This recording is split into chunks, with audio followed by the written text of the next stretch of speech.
Your Majesty, I assure you nothing untoward has occurred.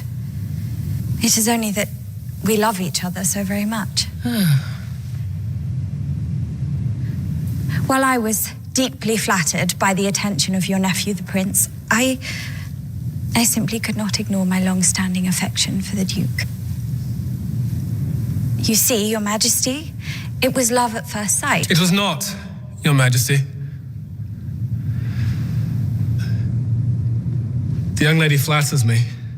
It was not love at first sight, for either of us. There was attraction, certainly, at least on my part. But Miss Bridgerton thought me presumptuous, arrogant, insincere, all fair, really. And I thought her a prim young lady barely out of leading strings. Not to mention the sister of my best friend, and so romance was entirely out of the question for both of us. But in so removing it, we found something far greater. We found friendship. You see, Miss Bridgerton and I have been fooling all of Mayfair for quite some time. We have fooled them into thinking we are courting. And really, all along, we simply enjoyed each other's company so much we could not stay away from one another.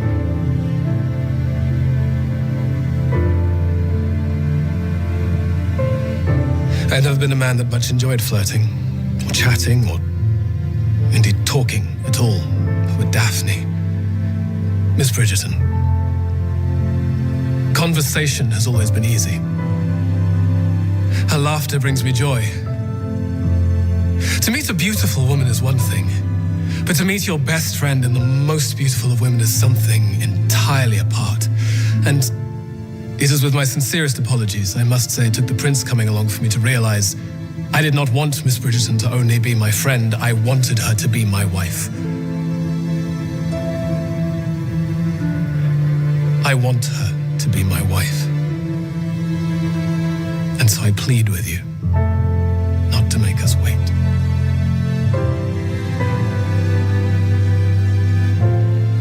Simon, you are wise.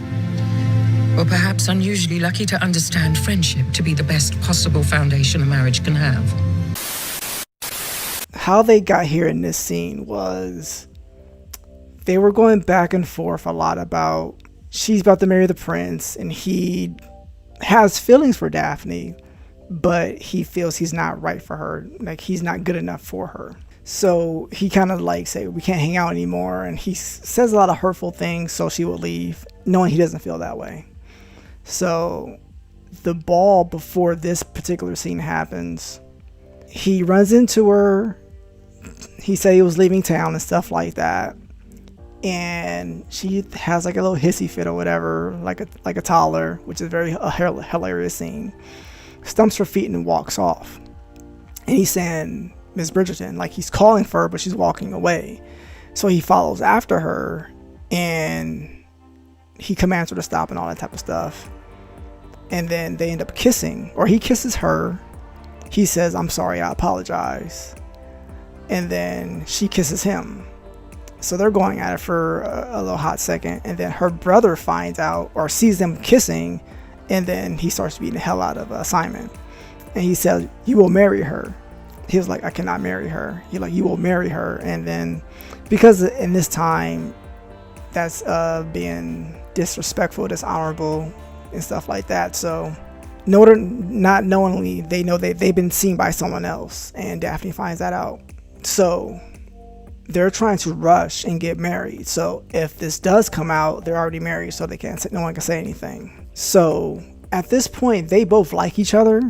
But for whatever reason, they don't think they like each other. It makes no sense to me, but whatever. In this scene, I love how Daphne was looking at Simon like, why are you trying to blow this secret that we have? Because it's a plan for them to act like they're courting each other, so women and mothers can leave him alone.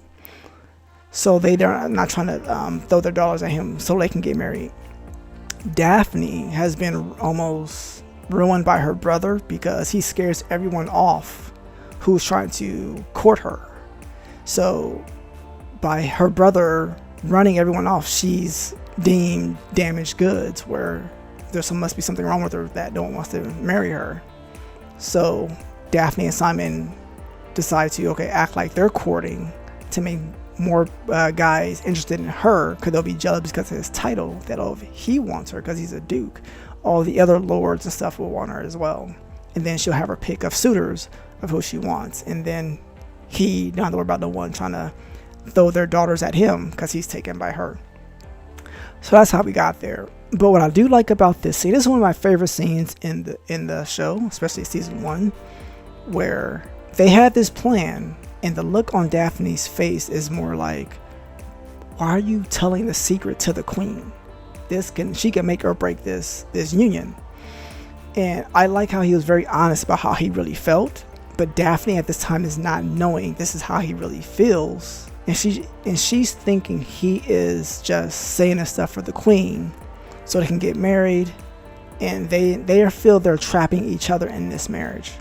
But another scene for later on tells that part. But I love how at the queen said at the end that friendship is the best foundation a marriage can have, and I 100% agree, because this is actually how me and my wife started getting to know each other. Just friends, not even trying to date. We just hung out every day, and it just kind of led to a relationship initially. So I did love that part, what the queen has said. Watching other people who've commented on the show, I know they love this scene because women eat this stuff up right here. So I did love that as well. But the thing that really got me was, like, I didn't understand how Daphne couldn't understand that he liked her and vice versa, that she liked him. I do love how the queen mentioned that. And she mentioned that because her and her husband during this time, he has a mental disorder. So they used to be very close, and now they're not, just because it's a mental disorder. Like, it'll come and go for him about what's going on. So that's the part I love about the scene. It was like she just let them know, hey, whether you know it or not, friendship is the best thing you guys want to have in your marriage. All right, some buddies. Well, I have seen the pilot episode of Bridgerton because of Jay. And I know that this relationship between these two is a ruse. So I get that. Now, I was following this conversation that he's telling the queen, and he's just being completely honest. I'm thinking, oh wow, he's messing this up completely. And I could tell Daphne's look that, yeah, what are you doing? We played this through, and now this is the time that you decide to be honest. But as we saw in the video, it was friendship. And I think with anything, Jay and I, we probably have more guy friends than girl friends, that you just fall into that comfort of having a friend, and it may kind of not necessarily hide, but you don't know the kind of feelings you have for the friend. Like, you love your friend, and I guess if it comes into a person you're attracted to of the opposite sex, that's your friend, you don't want to take it that far, because you're enjoying that time just as friends. And there's always that risk that if you decide to pursue a relationship with a friend, I give it 50-50, it works, and the other 50 it doesn't. But if it doesn't work, does that ruin the friendship? But in this case, he spoke so passionately and eloquently about the fact that this friendship ended up him finding his best friend along the way. And as Jay said, and I will agree, that they both found out right then and there that they had these feelings for one another. And I think it falls in line with the fact, Jay and I have spoken about this in other videos, that you need that first person in the relationship to say it first, and then the other person hopefully follows along. But nonetheless, I think that's what happened here. He said it first, and then Daphne finally realized, oh, I agree with you and I feel the same way. So I am with you.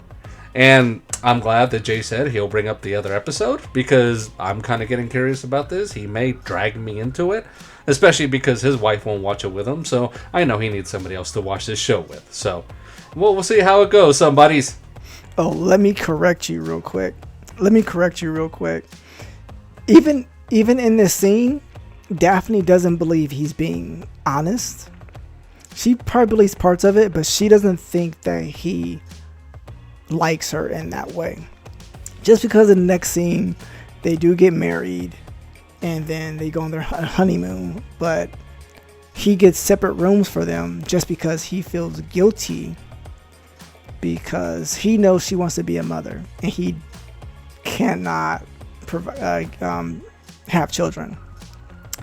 So they go back and forth a lot in their honeymoon little scene, and he's speaking like with he's kind of loud, right? Not yelling, but he's kind of frustrated where like he likes her, but she doesn't think she likes him. So, you know, if people who watch the show, they know the scene where they say, "I burn for you," right? So that's the next scene. And he says, no, she says, "I trapped you in this marriage." He says, "No, I trapped you." I was like, uh-oh. I was like, "Oh, we going there, okay." So that's when he says, "I burn for you." She was kind of confused, like, "You burn for me? Like, why do you think I've been acting this way?" So that's the oh my god moment. Okay, we like each other, and then it gets hot and heavy after that for the rest of the episode and into the next episode. As they say, closed mouths don't get fed. So if he didn't say anything, they wouldn't be happy. So there you go. So the relationship ends up in a marriage, and whatever happens there, but so long as the sex is good, everything's fine. So we'll leave it at that. Hey somebodies, come check out my channel, where I give you my candid thoughts and opinions on various topics and weird news reports. So stop by for some tomfoolery and ballyhoo. Cute little guy, eh?